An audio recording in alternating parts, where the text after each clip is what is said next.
right, guys, let's get to it. I apologize. You have to deal with me having a scratchy voice from being in the middle on tour. But you also should feel very grateful for Random House, or more accurately, my wife, for forcing Random House to do this. But they did fly me home in the middle of tour, get me a car service to BYU after my flight so I could come teach your class. So this is like the most... So thank you, Random House. Most expensive university class ever, probably. No, tomorrow morning I'll get out and fly, I think, to Denver. So questions from last week's. Last week, a lot of you guys wanted to know about agents. We will talk about agents. We're just not going to get to it today. It'll be during another one of the business lectures. So we will get to agents. If you have one asking for your stuff, you can come get a preview by talking to me. Ask me questions. How do I sign books in an airport without getting in trouble? So there's this thing in the back of books called About the Author that has your picture. So I've actually only ever been stopped like a couple of times. Most of the time I'm just signing. And if they notice me, then they say, "Oh, are you the author?" It's almost always what they say. Once someone made me prove it, and I just opened up to the back. But they're actually pretty used to it. I'm not the only author that does this. Bookstores get fairly used to authors coming through. People don't try to fake it that often, I guess. Could I get an editor to Skype in with you guys? I might be able to pull that off. Let's see what I can swing. I might be able to get Moshe, my editor at Tor, or Krista, my editor at Random House, to Skype in. That's a good question.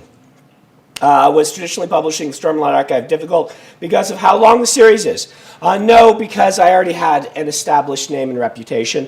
And the publisher knew who I was. You know, they had already done business with me. I'm a known factor.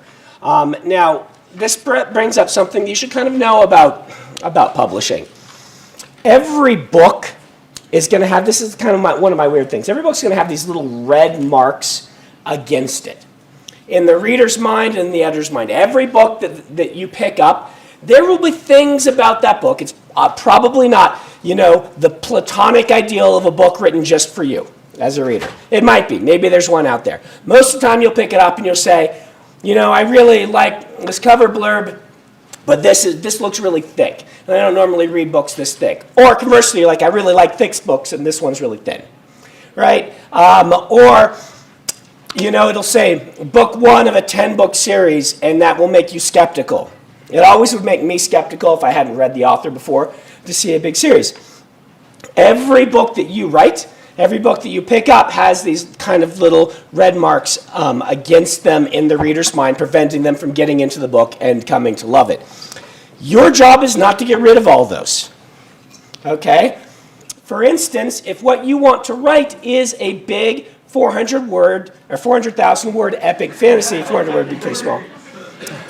Eric James Stone, he does little 400-word stories he puts on the back of his business cards, which is really cool. But if you want to write a 400,000-word epic fantasy and that's your passion, you should not simply avoid doing that because the market says that's much harder to sell and people will be more skeptical. You should know that it's harder to sell as a first novel and that people will be skeptical. You should know that you're swimming upstream in that regard, but that's the piece of art that you want to write, so you should do it. Okay? However, what you shouldn't do is simply write one at 400,000 words because you think that's the way it should be done. You've just always seen it before, so you're like, well, it's what Brandon does, I'll just do that. You should write it at that length because you love the book at that length. And indeed, if you're looking at the story you're writing, you say, wow, this 400,000 word story, it can work as 300 and whatever thousand word stories, 130,000 word stories or whatever, just as well. Or it can work as one volume as 400,000. Knowing that and saying, a 400,000 word book is a hard sell to publishers. I will write the 130,000 word piece. I will send that out. If the publisher really likes it, then I can say, we also have the option to do a big, huge epic fantasy in one volume if you'd like. It can go either way. Knowing knowing the market can help you. Does that make sense? I asked that a lot, apparently. People mentioned it in my in the critiques. So, in this class, and when you talk to writers, they will mention things you shouldn't do, right? They will say a middle grade usually caps out at about that 50,000 words. A YA usually caps out at around 80,000 words. A science fiction is around 75 to 100,000, and a fantasy can go a little bit longer. For a first novel by a writer, that's what publishers are kind of expecting to see. Those are your thresholds. If it's over 120, 150,000 as a new writer for an epic fantasy, they'll get really skeptical. That's a red mark. Just write the piece of fiction that you want to write regardless. The last question on here was, where do I get my shirts? I actually just let my wife and assistants and people come up with these. My sister was a manager at Nordstrom for many years. She, is very trendy and pretty as opposed to, myself. And one time I went up to her and said, hey, can you just dress Brandon? It was kind of her job. She's a personal stylist. And just give me a style. And so the nerdy T-shirts plus the sports coat was kind of the thing. She said, well, that'll work for you. And then she picked the nerdiest T-shirt she could find. And my wife has made it her quest to find rotating nerdy T-shirts that aren't too distracting, but also kind of work with the sport coat. This one, by the way, is famous last lines from books. Came from a bookstore that's an independent bookseller that Emily likes. All right, so lecture for today. We are going to kind of start bringing things together now that you've kind of had a lecture on each one of the main themes of the class. This is technically a character lecture, but it's going to draw from a lot of things we've been talking about. And one of the things I wanted to get to first was the pyramid of abstraction, which was on the list to do during the prose lecture, and we didn't quite get around to it. It's important to what we're talking about today. So the pyramid of abstraction, this is something that a friend in grad school pitched to me as an idea, and I really liked it. I've latched onto it. And the idea for the pyramid of abstraction, it's kind of like the food pyramid, which apparently they don't use anymore, so you kids may not even know what a food pyramid is. But the idea is that the bulk of your writing should be concrete. Concrete writing forms the foundation of your storytelling, and that concrete language grounds the reader in a scene and holds them there. Then, once a reader is grounded in a scene, you can start to get abstract.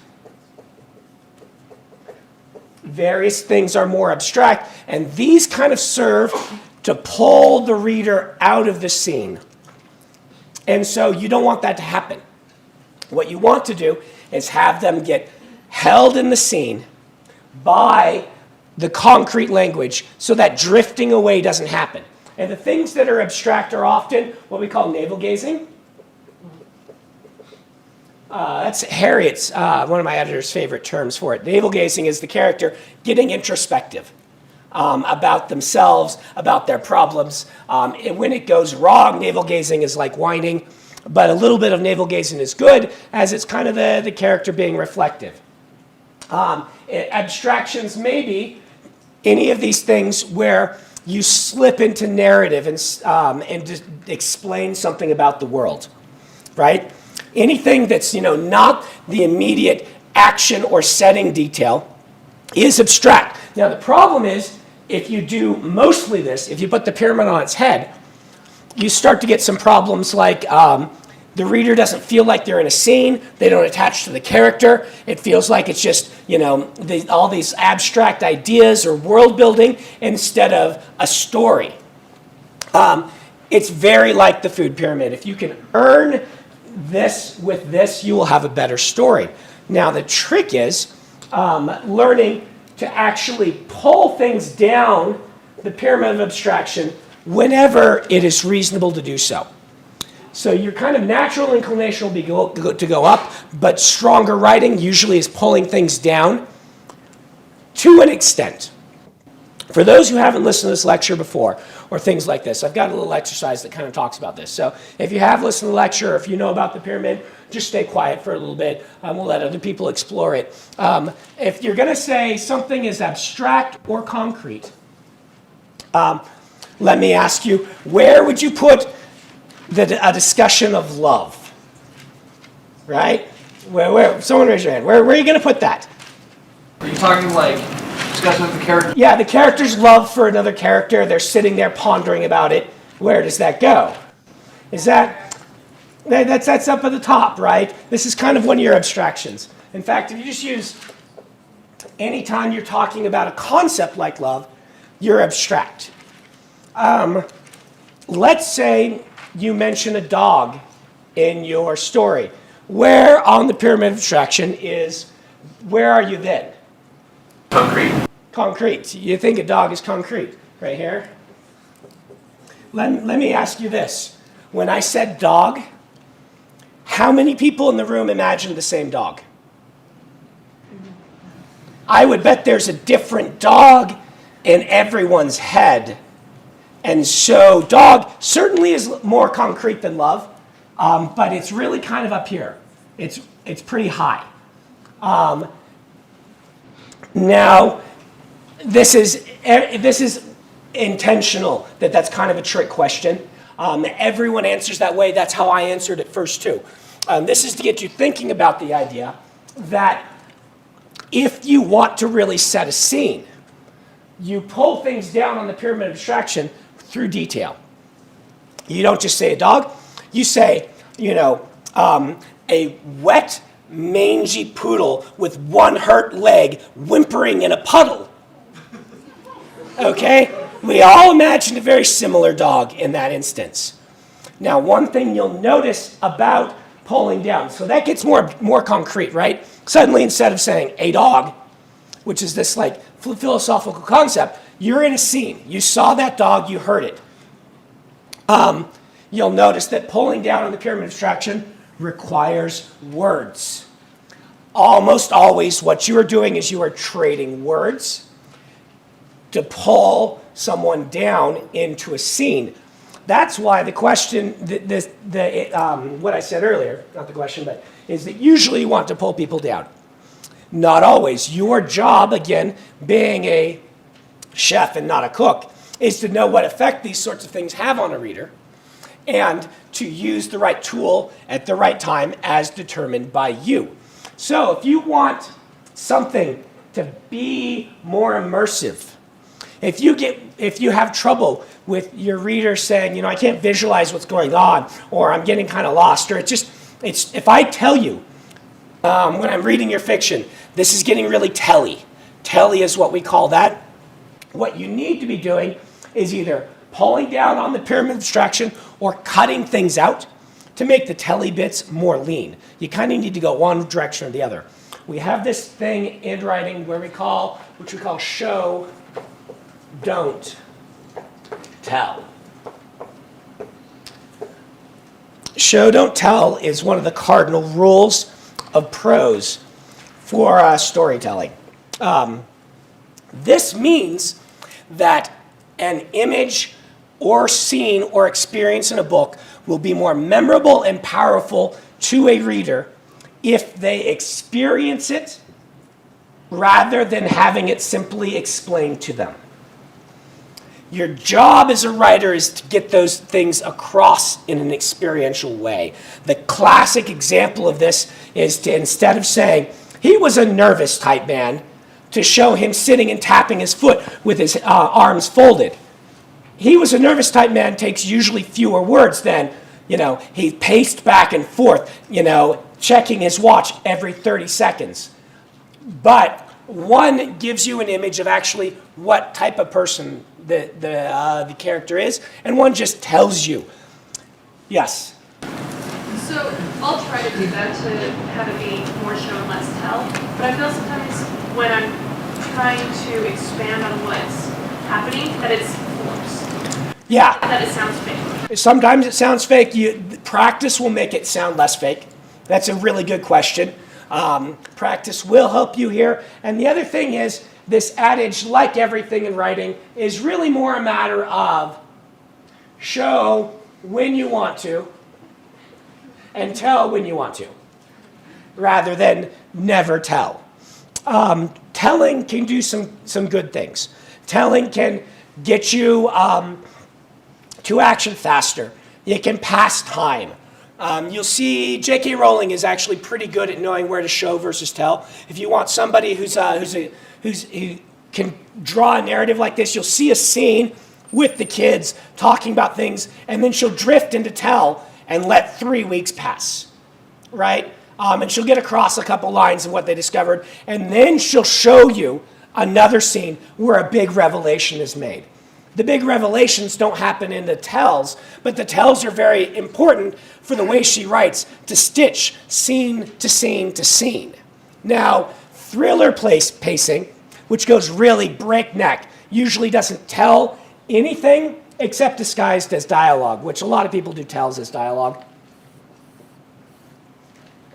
They don't ever want you to get these moments to sit back and have this, introspective time. They want it to always be moving. You'll have to decide how you want to pace your stories and things like this.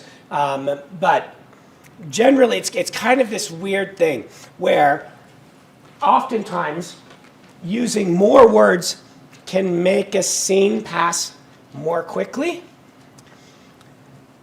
You'll learn how this works. You would think that more words would make the scene pass more slowly. But if you're setting the scene and building the tension and doing this sort of thing, doing a good setup so that then you can do an action sequence where the reader knows where everyone is and can keep track of them easily, or a good big dialogue, will actually make that scene by the end have zip past way faster than if you had been left a lot of that out, left the reader confused, had to insert it in between here and there, and kind of crammed it down their throats. Okay, I'm going to talk about that next, I think. But first, are there any questions about this idea of the pyramid abstraction or show versus tell? Is it possible to spend too much time at the bottom of the pyramid and end up coming off like an instruction book? If you're spending a lot of time, let me talk some more about this. I think you ask a good question. This should not sound like an instruction book. If it does, you're actually getting up here, okay? The instruction book stuff is, the magic works like this and this and this. That's actually not what we want for concrete. What we want is, he grabbed the crystal and felt it vibrate, right? The blue light slipped through his fingers, and he could suddenly, while he was touching it, he could hear his father's voice even though his father was dead. He took the crystal and placed it in the device and then jumped back, right? This doesn't feel like an instruction book. If instead you say, in this world, using crystals, draws on your own memories to power machines. That is an instruction book, and you have just gone abstract, okay? Instruction book is not concrete. The way to get down here is to remember all 5 senses. Taste is hard. Don't have your characters go licking things. But at least remember, when you can get sounds and sense as well as sight, that immediately starts pulling things down the pyramid abstraction. And newer writers, and in fact, established writers, we all kind of fall into the describe only the sights trap. And then occasional sounds. If you can get how warm or cold someone is, if you can get the feel of the cloth on their skin, these sorts of things will pull you down on the pyramid of abstraction. And that's what's going to keep you from feeling like an instruction book. Okay? Yes, back there. Just to try and understand this a little bit better, I'm not sure I'm clear. Abstract versus concrete. Would it be like concrete is what is happening and abstract is how they feel about it? No, not necessarily. The feeling could be part of the abstract, But the example I just gave before is abstract too.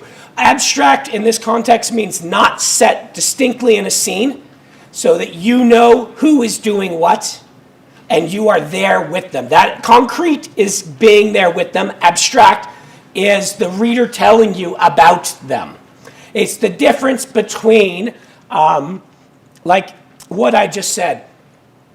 John knew that in this world, when you take a crystal, you experience the memories of the past, and then you put it in the machine and it sucks those memories away and powers the machine to do various cool things. That's abstract.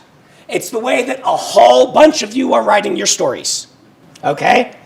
Concrete is, again, John touched the crystal, worried about what it might do to him. He tapped it and he heard a ringing sound, remembered his father's voice. He timidly picked it up and tried to focus on something he hated. The taste of squash, how it got between his teeth and just mushed around. Maybe if he could get rid of that memory, he would never have to taste squash again. He stepped up to the machine, uncertain what it would do. It hummed and made, sorry, I got to step back. I'm sucking on lozenges. It hummed, I'm going overboard. Does it make sense? But it hummed and he could feel the vibrations. And he then set it down and felt an immediate sharp pain run up his fingers into his skull.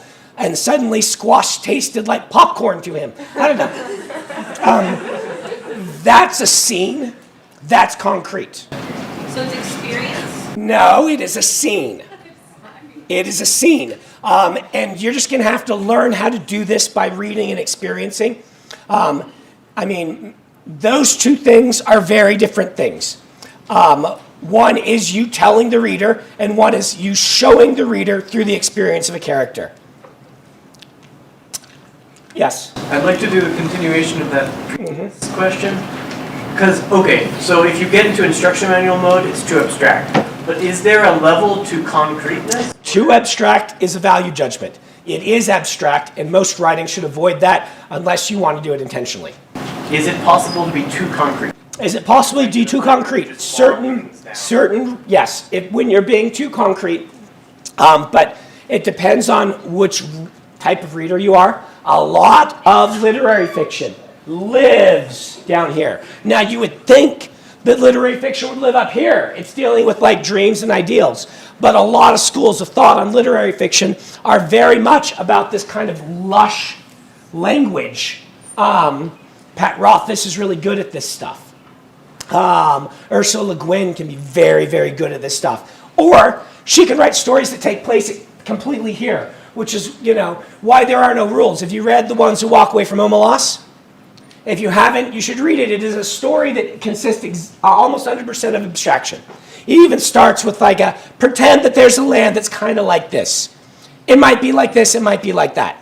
It is the guidebook of how to tell, write, and to make a whole story out of it. If you compare The Ones Who Walk Away from Omelas to, for instance, something like Most Dangerous Game, or Harrison Bergeron. Harrison Bergeron's a better example, which is another very short dystopian classic. They're both dystopian classics. Harrison Bergeron is very showy. It shows you living in a character's eyes and the experiences that they go through, even though this character sits in a chair for the whole story. So, yes, for certain, if you're doing this a lot, it will it'll feel like muddy. It'll feel like suddenly the language and the feel of the scene and how everything tastes and whatnot is the point of the story. But that might be the point of your story. You might have read literary fiction that is like that. And that's why people read it. So, yeah. First time I heard you talk about the pyramid of abstraction was on writing excuses, and you Yeah. were talking about it in conjunction with writing dialogue and dialogue tags. Yes. So writing dialogue and dialogue tags. I don't know if I have time to get into dialogue right now. I'll probably do it in the second prose lecture because there's so many other things to do. I talked about it there because that was a good place for it. But let's focus on it for description here. Description and scene setting is where we really are right now. Okay. And I'll move on to this, but it's the same idea. So if you have more questions, we'll chew on this for a little bit longer. What I call the grand skill of writing science fiction and fantasy is the ability to convey world-building information down here instead of up here. And this is, the art of the info dump. An info dump in science fiction, fantasy, or in any writing is where you're like, they need to know about these crystals, right? That steal your memories and replace them with other memories and then power machines. My story cannot work unless the reader is intimately familiar with how this magic system works. I have to find a way to convey this. Beyond that, I have to find a way to convey the character's relationship with her father, or I have to find a way to convey, that this character's memories of their childhood were stolen by one of these machines that, powers an airship that, I don't know, whatever, right? You have to get all, I have all of this stuff I need to get. It's that idea when I talked about learning curve. You've got all these things that you need to get across to people. Well, you need to learn, again, value judgments. You likely want to learn how to convey this in the way that is the most gripping, interesting, and least boring. Okay? Years ago, there were this rash of cookbooks, which were all about how to hide vegetables so that kids would eat them. Right? My wife does this every morning. She puts spinach in the smoothies. The kids love smoothies. The spinach makes them green. My wife has convinced them that that is cool, that having green smoothies is cool, and that the spinach is just the stuff that makes them green. So they drink them happily and get spinach. So your world-building information is your spinach. This is what ultimately is going to be a big part of what distinguishes your story from other stories. It is going to be, if you're doing it right, what makes the character motivations work. It's what grounds them in their society. It's just really important. But it is spinach. Some of you like spinach. That's okay. Just pretend you don't for a few minutes. And you need to hide it in the story rather than giving them a paragraph where they suddenly say, wait a minute, this is the spinach, and get bored. Learning how to use the pyramid of abstraction or like similar methods. Not everyone even thinks about this thing.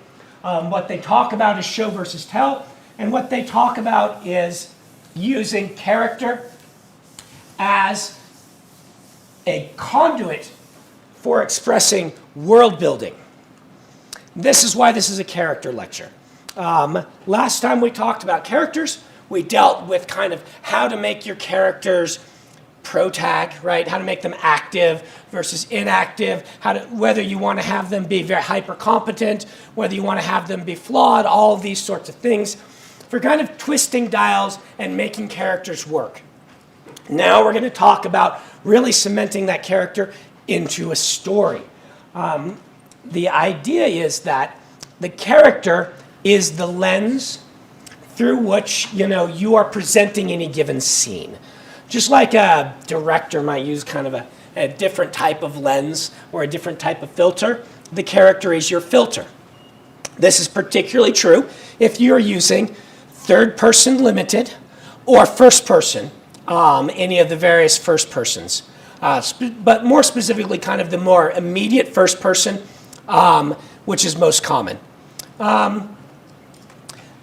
You then use that character and the way they see the world as the way you get this all across.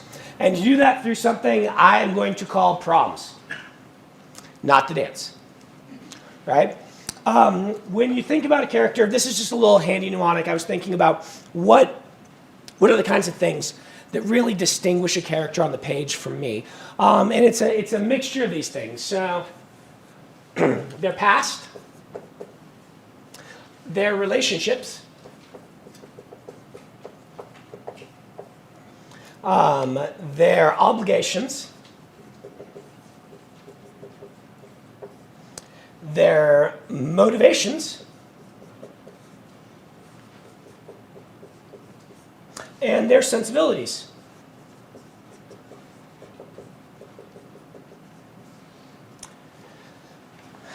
And that kind of just worked out to actually be an acronym, so I was happy with that. On here it's written PMROS, so it's like the dyslexic version on my notes. All of these things are a way of kind of looking at who your character is, what their relationship to the setting around them is, and the idea is every line that you write in your story should in some way be trying to do multiple things. This is a classic adage of fiction. Make every line do multiple things. Kurt Vonnegut talked a lot about this concept. One of the ways to accomplish that is to make every line of description showing something about the past, relationships, obligations, motivations, sensibilities, something about the character in the way they describe the world. Okay? I often use the example because I worked on The Wheel of Time, one of my favorite stories, of the glass of water. Right? In The Wheel of Time, there's a character from a desert culture where there's very little water. When she looks at a cup of water, how does she describe it? Has anyone read the books? How would Avienda describe that thing of water? Precious. Precious, right. Sacred. Yeah. Well, how might she respond like in a concrete way? She walks in here and sees that. Why is that left unattended? Yeah. Is someone going to steal that? Exactly. But let's say you are instead, what else can we get? Let's say, okay, you are a fan of the Stormlight Archive. How do you describe this instead? Hey, cool sticker. Where'd you get that? Right? You don't even notice the water inside. Two different responses to the exact same thing. With Avienda, what you're getting across is, her past, her relationships, and her sensibilities, and the way that she responds to water. Whereas you, theoretically, or I might see it and be like, it reminds me of the fact that I am sick and my voice is going out because I've been on tour, right? So I see this water, and to me, it may not be precious, and it may not be who stole it. It says, oh good, Isaac is here. He brought my water. I'm not going to have a scratchy throat through the course of this. And so my description of it could be getting across my relationship with one of my friends and assistants through a line of description, rather than just saying a cup of water sat on the table. Again, the grand skill is kind of learning how to use this and when, because if every line digs deeply into this lush sort of, a verdant, green, right, verdant, a verdant thing of water sat on the table, coursing with life energy, and made him think about how water was the, you don't want to go into that. But somebody who's a germphobe might say, oh, he sounds like he's sick. I bet there are a ton of germs on that thing. I don't want to touch it. Oh, how many people have been sick in this room? He's breathing on me, right? Which gets across some their sensibilities, how they see the world, their mindset. So I want to kind of talk about this, and let's do a show versus instead of me just telling you, right? Let's come up with some quick characters and talk about how they might see the world differently from one another. All right, so give me an age. Just raise your hand. What age? 24. 24, okay, give me an age. 56. 56, okay, give me an age. 12. 12, okay. 24-year-old, male or female? Male. Raise your hand, there's too many people. Someone raise your hand. Say, okay. Male. Male, okay. What unusual job does this 24-year-old male have? Grave robber. Grave robber, great. All right, 56-year-old male, female. Female. Unusual job. Mortician. Mortician. Okay, not death related in this one. Male or female, raise your hand. Male. Male. Okay, what's the unusual job? She's a zombie.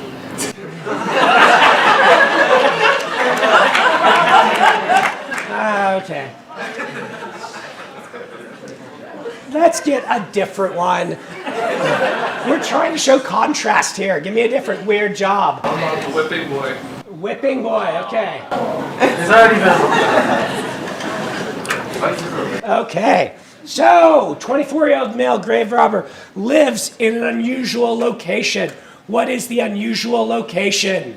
Hawaii. Hawaii. Okay. I need one of these. Thank you, Isaac. 50-year-old female mortician lives in an unusual location. It does not have to be a state or something like this. Las Vegas. Let's do not a city. Let's do let's push harder. Well, not in a specific city or place. Asia. No. I'm not saying that. I want something different than that. Yeah. Hotel. A motel. See, there we go.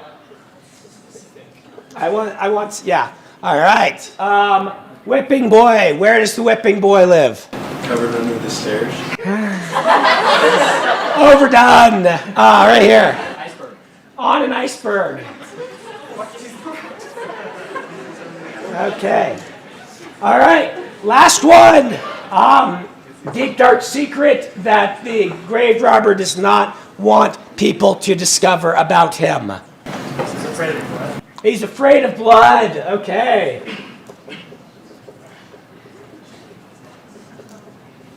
All right. Our mortician lives in a motel. Deep dark secret. She killed someone. Killed someone. Who'd she kill? Brother. Her brother. Who is now a zombie? A 12-year-old Right. zombie? What's that? A 12-year-old zombie? No. He's in a different story. They can maybe be in the same story. This guy's in a different one. Deep dark secret. That's a highly contagious bloodborne pathogen. Okay.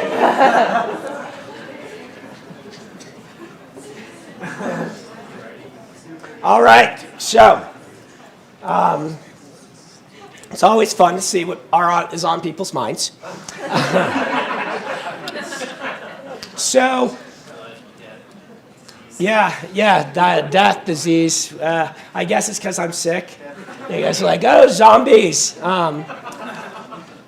So, now, what you would want to do for a writing exercise is you want to convey this secret and this location through the way that the character describes something very simple. Okay? Can you do it? You think so? You can do it? He glanced at the icebox uneasily, hoping they wouldn't notice his spot so they wouldn't walk him in it. Okay. Yeah, you could say that people have landed on his iceberg or something like that. Okay? Well, what else? Give me another one. Any one of these things, just think about them for a few minutes. I want you, again, to convey something. You don't have to get the whole thing across, but a hint of this and where the location is without saying either one. Okay? Sometimes when she was working late at night, she would blink and the corpse's face would be his. Oh, wow. Say that one really loud. That was great. Sometimes when she was working late at night, she would blink and the corpse's face would be his. Okay. Very nice. Now, give me another sentence that pulls us down on the pyramid of abstraction. What could you do that would do that? Embalming fluid. Embalming fluid pulling out of one of the refrigerated drawers that they have in Yeah. the mortuaries. Yep. I think didn't Dan in his mortuary story always talk about the fan that didn't work real well? That they go into the fan wouldn't work real well, and so the smells of the mortuary would get overpowering. when he did a mortician, he did that specifically to give an auditory cue and an excuse for why he could describe the sense and things like that. So your line is great. You're doing what I want. It's conveying all this stuff. But you got to remember, we also, want to start pulling these things down as well. All right, what else? You guys got one? Go ahead. He looked at the dog and thought it looked warm in his thick coat. He wished he had one like it. Ah, there you go. That's very nice. Now, if you want to pull that down on the pyramid abstraction, go for it. Describe the dog. Get me some sounds. Get something. He reached down and pet the fat dog, admiring its thick coat, and Dreaming of killing it and making his own. I mean, we are talking about, yeah. No, that's good. Anyone else got one they want to give us? Yeah. Yeah, so for the kid who's 12, you can explain that he's a whipping boy by hoping that the gentleman who's whipping him doesn't step in his blood and get his contagious disease. Oh, or hoping that he does. Yeah. You could start with a line of dialogue. It's like, if you hit me again, you might get it. Right. If I start bleeding, everyone on the ship is dead. When you start using this stuff, when you start trying to convey this information without saying, he was a 12-year-old whipping boy with a terrible disease, and he worried that if he started bleeding, everyone on the ship would die, that's okay. But you can move it a little bit more into character and into the character's eyes, and then make it more intriguing and more immediate. Did anyone else have one? Yeah, go ahead. For the grave robber, Yep. be something along the lines of, the earth was warm and soft, too soft. He was always afraid of digging too deep. I like going with I would probably go with, how sweaty he is digging with the soft earth and worrying that they might get back out because everything's so soft here. Something like that. I don't know. The dirt in Hawaii is actually not that much softer. There's lots of things growing. It's actually going to be harder to dig, but at least it won't be frozen. Someone else had one over here that they wanted to give us. Go for it. just for the same line. Yeah, go for it. At the edge of the cemetery, there was a many-rooted banyan tree growing down, tearing up the dirt, and likely shattering the coat of coffin underneath. And it would make his job harder, but Yeah, something like that. there you go. Good. Very good. So the job that I want you to do is start thinking about things like this. If you want, I don't give much homework in this class because your homework is just go write. But if you ever want to have a fun experience, do something like this where you come up with 3 characters, take these 3 characters, then come up with a situation. Whatever it is, like, a couple of beats. Whereas, it's going to be harder for a boy who lives on an iceberg, maybe he's from an iceberg, to make that a little easier. And you come up with kind of the same situation. There's a car wreck, and they're walking on the street, admiring ice cream in the window of an ice cream shop, or at least looking at it. There's a car wreck behind them, and they see a dead body.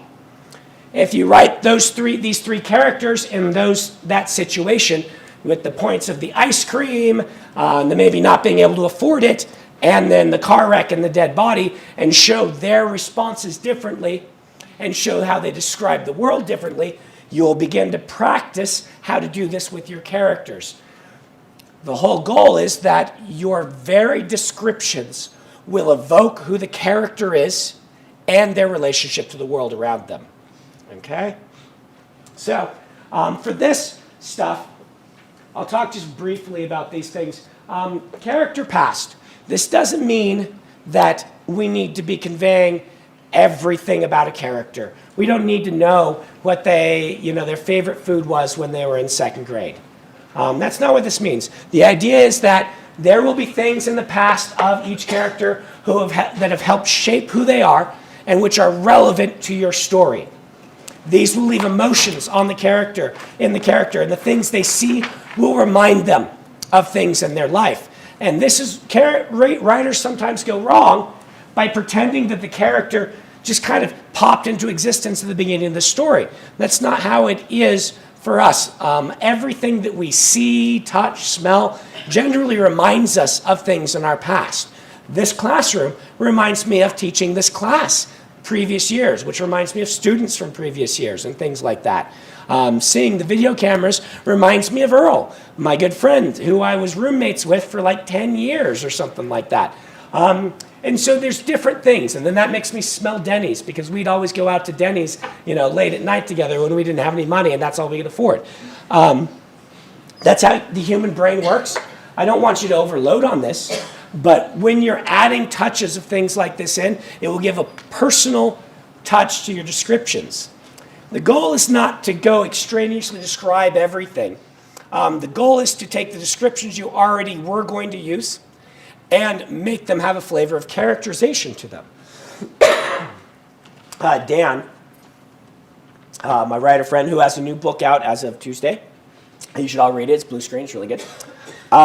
Dan often points out that what works for him, and I think he's really good at all of this. In fact, I'm Not a Serial Killer is like a textbook example of how to do a lot of this stuff. Says that if you describe the small details of a room and let them evoke a larger setting, you will have a better picture painted often than if you try to describe the whole room. This is the example we use on Ryan's uses sometimes of a room where the shutter is half off on the window and there are bullet holes. That simple detail tells you a whole bunch about the room, so you don't need to go into the fact that it's in a rundown part of town, and that drug deals have happened here. You see that, and you see maybe a blood stain on the floor, or whatever. You give the little details that are stark, concrete details, and let the reader paint in the rest. That's the way that he likes to do it. So, pass. Relationships. Conveying how people feel about one another through the way that they describe the world, or the way that they engage in their dialogue in discussions with other people. This is going to be the foundation of most stories, right? Relationships. You're going to spend the majority of the time in most stories with 2 characters or 3 characters interacting in hopefully interesting ways. The rest of it will be them maybe doing adventuresome stuff. Getting this down, making it kind of color every line of description. This doesn't mean simply the overt things like, the locket reminded her of her mother, or things like that. But it doesn't have to be as overt as that. If 2 brothers kind of have an adversarial relationship in that they're always trying to one-up one another, the way that you describe how they even sit down can convey that, instead of just letting that, they sat down. It could be, he sat down, and then the other brother took a book, set it under him, and sat down so it was a little bit higher. It's a funny example, but do you see what I'm saying? Not just doing actions, but having them convey personality and relationships is going to do more with each line, and that's going to help your stories be more memorable. Obligations. For this one, I'm mostly kind of talking about the social constructs that people have that they live in, the society they live in. The fact that in Korea you don't show the bottom of your foot to people, and you treat people even people you dislike with a certain measure of respect. There are societies where the more respectful you get, it can often show that you dislike them more and more. You can convey these things through description and dialogue without having to say, this is what happens. Motivations, as I talked about in my character lesson, I think that losing sight of character motivation is one of the prime reasons that writers have characters that feel stilted. This is when the character is saying something to move the plot along, but the reader does not understand why that particular character would engage in this argument. Oftentimes, there's these moments in new writer's fiction where methinks you protest too much, right? Where the characters get in an argument just to prove a point, and they will belabor a point over and over again to try to move the plot along. Where meanwhile, I'm sitting here thinking, why does this character care so much? You have not explained to me who they are enough to make me care about why they care. And then sensibilities is kind of the unique brain chemistry we all have, where we see things in interesting ways. Some people look at a pile of pencils and think, ooh, I want to draw something. Well, someone else says, one of them is pointing the wrong way. Is that anybody here? So sensibilities, I also kind of put passions in here, likes and dislikes.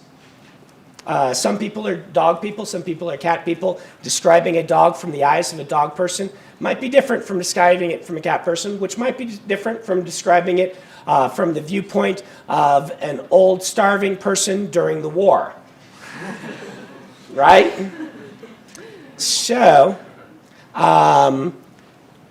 convey these things. Don't just let your descriptions be descriptions. Let's go ahead and do questions on character for like 15 minutes here. We'll do overlapping brackets next week. That's a plotting thing. I was going to transition into that, but we'll do another week on plotting next week. So, questions, anything on character that you want to know, or basically anything that you want to know at all about the class, you've got 15 minutes for just questions. Yeah. Do you ever find that you discover aspects about your characters you didn't know when you first conceived them as you're writing them? Do I ever discover aspects about the characters that I didn't know when I conceive them as I write them? Yes, this happens very frequently. That is because my own kind of personal path to writing stories has been that I am an outliner when it comes to things like setting and plot, and I'm a discovery writer with character. I've found that like the big problem with outlining too much is often the characters feel wooden. But the big problem with discovery writing is that your endings are usually lame.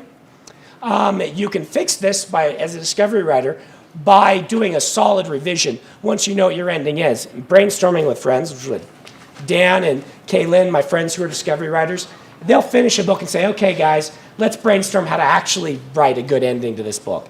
And then, Kaylin will usually start on page 1, it's extreme, and write it from scratch again. Dan just does a heavy revision to point toward an ending. The way, being a natural outliner, that I kind of try to make up for the foible of characters feeling too wooden is I found that if I planned my characters out, they did feel wooden. So now I come out with a world, I start building a plot, then I do chapters from the eyes of certain characters I've started to plan and see who they grow into in those sample chapters. Then once I have them, I can go back to my outline and build a more solid outline. Then I go back and I start writing. And then if the character's developing in a way that I like, but which does not match the outline, I rebuild the outline to match who they are. Does that make sense? I did it again. I always do that. Now you guys are all going to notice it every time. Writers have tells, by the way. Did I talk about this? Every writer, every one of you will have certain phrases and words that you end up liking more than everyone else. And you will not be able to help yourself but use them. Do not let this destroy your ability to write once you notice what they are. Don't worry about them. If it really stresses you, you can do something in Microsoft Word where once you finish the story, do a search and replace with track changes on for that word, replacing it with the same word. What that means is when you go and do a draft, every time that word shows up, it'll be highlighted, and then you can choose to keep it or change it to something else. Don't let it become, it's actually famous in writing circles that sometimes once you notice what one of your words is, that it really hampers your ability to write because you keep writing into that word. So, but anyway, there you go. What's that? What's your word? Inchoate was one of mine earlier, and maladroitly was another big one. A few of you are nodding. If you've noticed maladroitly in the Mistborn books, that was totally one of mine. Yeah. Is there ever any danger of releasing a weaker first or second, maybe third book? Is there a danger of releasing a weaker first, second, or third book? Yes, there is. But it is balanced by the danger of running out of food and never being able to, actually make it as a writer. You have to start at some point. Your skill is never going to be as good as it will be tomorrow. And so you have to pick a point where you're willing to release something. Now, I do know that some authors who've gotten famous for first novels feel chained to that first novel. But usually if they get famous for a first novel, it's a first novel that takes off super huge, and they are crying in their piles of money. And so it's a really good problem to have. But, you know, Twilight was a first novel. I don't know Stephanie, but I know Christopher Paolini, and he talks about Aragon. I mean, like, I wrote this when I was 15, right? I can see that it, you know, has first novel problems. It's way better than anything I wrote when I was 15, or that probably anyone in this room wrote when they were 15. But he looks back at that. But I've asked him, like, would you give it? I was like, no. I mean, I've loved my career. But he does want to escape the idea that he was a 15-year-old writer because he's in his 30s now, right? So, yes, there is a danger, but I don't think it's worth stressing about too much. I do think it is a little bit more of a chain around your neck in self-publishing, where people don't always have as good a support structure to kind of know when their books are getting good enough that people should be paying for them. And I'm dancing around this because I don't know where that line is. I think I might have felt too early that my books were ready, but by the time I was writing Elantris, White Sand, and Dragonsteel and things, they were good enough that my support structure said, yes, these are good enough to pay for.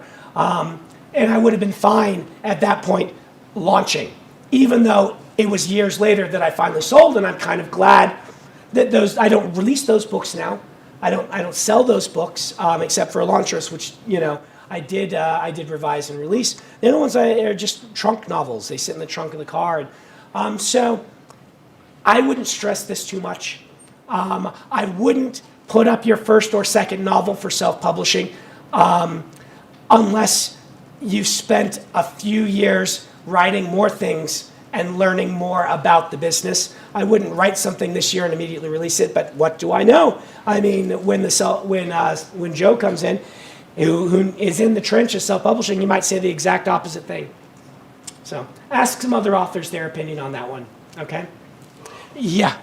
How do you feel about writing a series versus writing one? I mean, I know you're... Yeah, how do I feel about writing a series versus one-off? Specifically as a new writer, a lot of the phrase that people bandy about that I heard a bunch is to write standalone novels with sequel potential.